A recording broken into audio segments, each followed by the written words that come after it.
মৃত ব্যক্তির নামে কোরবানি দেওয়া যাবে কিনা? জি, মৃত ব্যক্তির নামে কোরবানি করা যাবে। আলী রাদিয়াল্লাহু তাআলা আনহু সহ অনেকের থেকে আমল প্রমাণিত। খুদ নবী আলাইহিস সালাম তার পিতা এবং মুসলমানদের পিতা ইব্রাহিম আলাইহিস সালামের তরফ থেকে কোরবানি করেছেন। মৃত ব্যক্তির তরফ থেকে কোরবানি করা শরিয়া সম্মত। কোরবানির জন্য কি পরিমাণ সম্পদের মালিক হতে হয়? কোরবানির ঈদের দিনগুলোতে, ঈদের দিন এবং তার পরে যে আরো 2 দিন 3 দিন কোরবানি করা যায় সর্বসাকুল্যে, এই দিনগুলোতে যার কাছে 52.5 তোলা রূপা কিংবা 52.5 তোলা রূপার বাজার মূল্য পরিমাণ টাকা অথবা এই জাতীয় সম্পদ থাকে যেটা যাকাতের সম্পদ হিসাবে কাউন্ট হতে পারে, এরকম সম্পদের মালিক যদি কেউ থাকে ঈদের দিনে, তাহলে সেক্ষেত্রে তার উপরে কোরবানি ফুকায়ে হানাফের মতে ওয়াজিব, অন্যান্য উলামাদের মতে সুন্নাহ। এই যে দিনগুলোতে কোরবানি ওয়াজিব বা আবশ্যক, এটার জন্য ওই নেশাব পরিমাণ সম্পদ 52.5 তোলা রূপার সমপরিমাণ সম্পদ, এটা 1 বছর থাকা জরুরি না। জাকাতের জন্য 1 বছর থাকলে যখন জাকাত আসে, কোরবানির জন্য 1 বছর থাকা জরুরি না। এই দিনগুলোতে থাকলেই কোরবানি বর্তায়। নামাজে দাঁড়ালে মাথায় অনেক উল্টাপাল্টা বাজে চিন্তা আসে, যা অন্য সময় মনে পড়ে না। নামাজে মনে স্থির করতে পারি না। অনেক সময় মনে হয় আমার ভেতরেই কোনো এক অস্তিত্ব আমাকে নামাজে মনোযোগী হতে দেয় না। আমি চাই সে অস্তিত্ব যেন না থাকে। কিভাবে সম্ভব? ভাই, নামাজের মধ্যে যখন দান এবং এরকম যখন পরিস্থিতি তৈরি হয়, তখন তো বুঝাই যায় যে শয়তান এখানে কাজ করছে। অন্য কোনো সময় মনের ভিতরে এত ওয়াসওয়াসা আসে না, অন্য কোনো কাজের প্রতি এত অনীহা আসে না, নামাজে কেন আসে? তাহলে বুঝতে হবে যে এখানে শয়তান অ্যাক্টিভ হয়ে গেছে। একজন ইমানদার এই ধরনের পরিস্থিতিতে আল্লাহর প্রতি ঈমান তার আরো বেড়ে যাবে। এক সাহাবী এসে জিজ্ঞাসা করেছিলেন, ইয়া রাসূলুল্লাহ, আল্লাহ সম্পর্কে আমার মনের মধ্যে বাজে চিন্তা আসে, আমার পেরেশান হয়। তখন নবী করিম সাল্লাল্লাহু আলাইহি ওয়াসাল্লাম বলেছেন, যাকা নাফসুল ঈমান, এটাই তো ঈমান। তোমার মনের মধ্যে আল্লাহ সম্পর্কে বাজে চিন্তা আসছে, তোমার খারাপ লাগছে, তার মানে শয়তান তোমার ঈমান হরণ করার চেষ্টা করছে, তুমি লড়াই করার চেষ্টা করছো, তোমার ভিতরে ঈমান আছে যে, এটা বোঝা যাচ্ছে এখান থেকে। তো নামাজের মধ্যে বাজে চিন্তা আসাটা, কোরআন যে প্রতি পাতায় পাতায় শয়তানের অস্তিত্বের ব্যাপারে আমাদেরকে সতর্ক করেছে। আল্লাহ যে বলেছেন আমাদেরকে যে ফাত্তাখিযুহু আদুওয়া, শয়তান তোমাদের শত্রু, তাকে শত্রু হিসাবে গ্রহণ করো। আল্লাহ যে বলেছেন আদু মুবিন, সুস্পষ্ট শত্রু, যার শত্রুতা আমরা অনুভব করতে পারি, নামাজে দাঁড়ালে টের পাই যে সে অ্যাক্টিভ হয়ে গেছে, কাজ শুরু করে দিস। তাহলে আল্লাহর প্রতি ঈমান আরো বেড়ে যাবে এবং শত্রুতা থেকে বাঁচার জন্য আল্লাহর কাছে আশ্রয় আরো বেশি মনে মনে কামনা করবো। ইনশাআল্লাহ বিদিনিল্লাহ এর মাধ্যমে আল্লাহ তাআলা আমাদেরকে হেফাজতি করবেন। এরপরও যদি ইচ্ছার বাইরে কারো মনের মধ্যে এরকম কিছু চলে আসে যেটা তার নিয়ন্ত্রণে না, সে চেষ্টা করবে সরায় আনার জন্য। এটুকু হলে ইচ্ছার বাইরে যেটুকু মন নামাজের বাইরে চলে গেছে, এর কারণে গুনাহ হবে না। আর আল্লাহ সম্পর্কে বাজে চিন্তা, এটা এখন ঘরে ঘরে জনে জনে শত শত হাজারো মানুষ আমাদের কাছে কাগজ লিখে দেন যে আল্লাহ সম্পর্কে বাজে চিন্তা আসছে।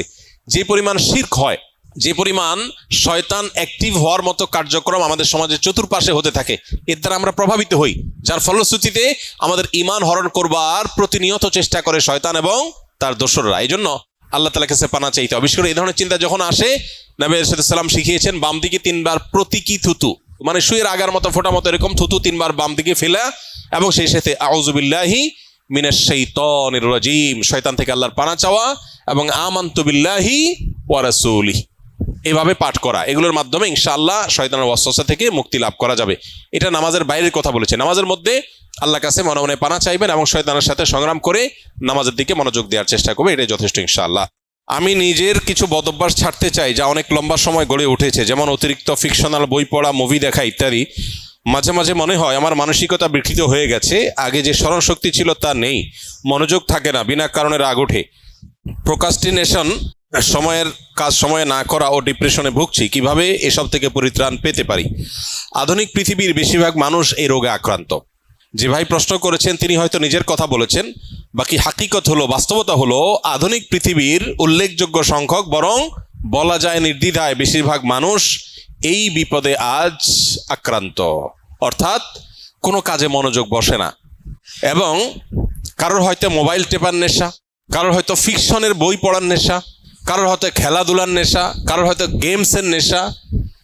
ডোপামিন এবং নেশা এগুলো আমাদেরকে আষ্টে পিষ্টে বেঁধে ফেলেছে এবং আমাদেরকে জঘন্য রকমভাবে অসুস্থ করে ফেলেছে। এগুলো থেকে উত্তরণের জন্য আমাদের নানাবিধ উদ্যোগ থাকা উচিত। এর মধ্যে সবচেয়ে বড় করণীয় হলো, যেই কোনো কাজ অতিরিক্ত নেশা হয়ে গেলে সেটা ছেড়ে দেওয়া বা সেটা থেকে সরে আসার চেষ্টা এবং সংগ্রাম চালানো দরকার। সবচেয়ে বড় কথা হলো, একজন ইমানদার একটা সুনির্দিষ্ট রুটিন, যেটা খুবই প্রোডাক্টিভ হবে, তার জীবনের বারাকা আসবে, এরকম একটা রুটিন সুন্নাহর সাথে, কোরআন এবং হাদিসের সাথে মিল রেখে তিনি নিজের জন্য যে করবেন এবং সেটার উপর আমল করবেন। এবং সুন্নাহসম্মত যে রুটিন হবে সেই রুটিনের উপর তিনি যদি আমল করেন তাহলে ডোপামিন থেকে বেঁচে থাকা তার জন্য ইজি হবে, সহজ হবে ইনশাআল্লাহ। এর বাইরে বিশেষ করে যে বিষয়গুলো তাকে অনেক বেশি আসক্তির দিকে নিয়ে যাচ্ছে, নিজে থেকে সেটা ট্রিটমেন্টের উদ্যোগ নিতে হবে। প্রয়োজনে কোনো মেন্টর, কোনো উপদেষ্টা, শরঈ উপদেষ্টা নিয়োগ দিতে হবে। নিয়োগ দেওয়া মানে বেতনভিত্তিক নিয়োগের কথা না, মানে কাউকে ফিক্স করা উচিত যে আপনি আমাকে গাইড করেন, যিনি কোরআন এবং হাদিসের আলোকে বিচক্ষণতার সাথে আমাকে গাইড করতে পারবেন। তাহলে সেক্ষেত্রে এই গাইডলাইনগুলো মানুষকে অনেক সময় হেল্প করে, নিজেরটা নিজে অনেক সময় করে উঠতে পারে না। সবচেয়ে বড় কথা হলো এবং সর্বশেষ কথা হলো, আল্লাহ রাব্বুল আলামিনের কাছে আমাদের কায়মন বাক্যে দোয়া করা দরকার, আল্লাহ যেন আমাদেরকে নেশাগুলো থেকে বেঁচে থাকার তৌফিক দান করেন। আমাদের টিনেজাররা, উঠতি বয়সের তরুণরা, এমন ছেলে মেয়ে খুঁজে পাওয়া এখন কঠিন যার ভেতরে কোনো নেশা নাই। প্রত্যেকে নানান নেশায়, নানান রকমের বদভ্যাসে আজ আক্রান্ত হয়ে গেছে।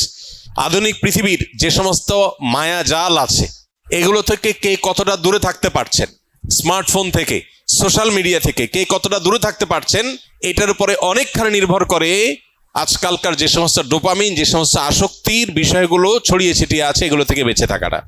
এজন্য মোবাইল ব্যবহার করলেও সেটা লিমিটেড টাইমে ব্যবহার করা উচিত। সোশ্যাল মিডিয়ার ব্যবহার করতে হলেও নির্দিষ্ট সময়।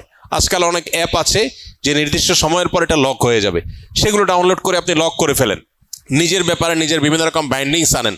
এটা ছাড়া আমরা কেউ আসলে রক্ষা পাবো না। আখেরাত তো শেষই, দুনিয়াও বরবাদ হয়ে যাচ্ছে।